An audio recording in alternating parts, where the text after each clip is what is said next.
ঘরে থাকা কিছু উপকরণ দিয়ে আর বিরিয়ানির মশলা দিয়ে চটজলদি রান্না করে নিলাম পারফেক্ট একবারে ঝরঝরে চিকেন বিরিয়ানি। তো ফার্স্টে কিছু মুরগির মাংস নিয়ে নিলাম।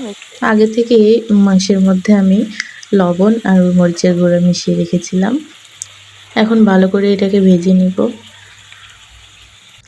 মাঝারি আছে মানে একবারে মিডিয়াম আছে, ভালো করে ভেজে নিব। তো একটু লাল লাল করে ভাজা হয়ে গেছে। এখন কিছু আলু কেটে রেখেছিলাম, এই আলুগুলো ভেজে নিব। আলুগুলো 50% মতো সিদ্ধ করে নিব। কিছু পেঁয়াজ কুচি করে নিয়েছি, এগুলো বেরেস্তা করে রেখে দিব। আর কিছু পেঁয়াজের সাথে আদা বাটা, রসুন বাটা আর জিরা বাটা দিয়ে ভালো করে মিশিয়ে নিব। এরপরে মরিচের গুঁড়া, হলুদের গুঁড়া, লবণ দিয়ে ভালো করে এটাকে কষিয়ে নিব। এরপর বিরিয়ানির মশলা দিয়ে দিচ্ছি। বিরিয়ানির মশলাটা দিয়েও ভালো করে কষিয়ে নেব।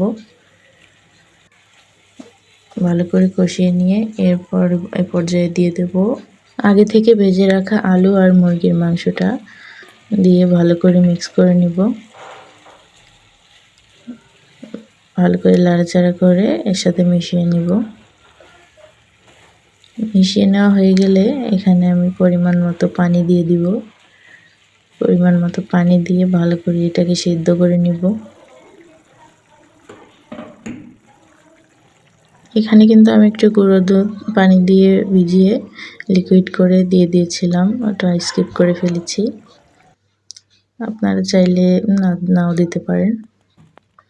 এই যে মাংসটা ভালোভাবে রান্না হয়ে গেছে। এবার আমি চালটা ভেজে নিব। চালটা আগে থেকে ধুয়ে জোড়া দিয়ে রেখেছিলাম। এবার চালটা ভালো করে একটু ভেজে নিব। এর সাথে একটু গরম মশলা আর তেল দিয়ে ভালো করে ভেজে নিব। ভাজা হয়ে গেলে পরিমাণ মতো পানি দিয়ে লবণ দিয়ে 2-3 মিনিটের মতো একটু ঢেকে রাখবো। এই পর্যায়ে দেখবেন পানিটা অনেকটা শুকিয়ে এসেছে। তখন আমি আগে থেকে রান্না করে রাখা মাংসগুলো দিয়ে ভালো করে মিশিয়ে নেব। এখানে কিন্তু এখন অল্প অল্প পানি ছিল, তখন আমি মিশিয়ে নিয়েছি। তো মিশানো হয়ে গেলে কিছুক্ষণ দমে রেখে দেব। এই যে এই পর্যায়ে অনেকটা ঝুরঝুরে হয়ে গেছে বিরিয়ানিটা। এখন আমি এখানে একটু পেঁয়াজের বেরেস্তা দিয়ে দেবো।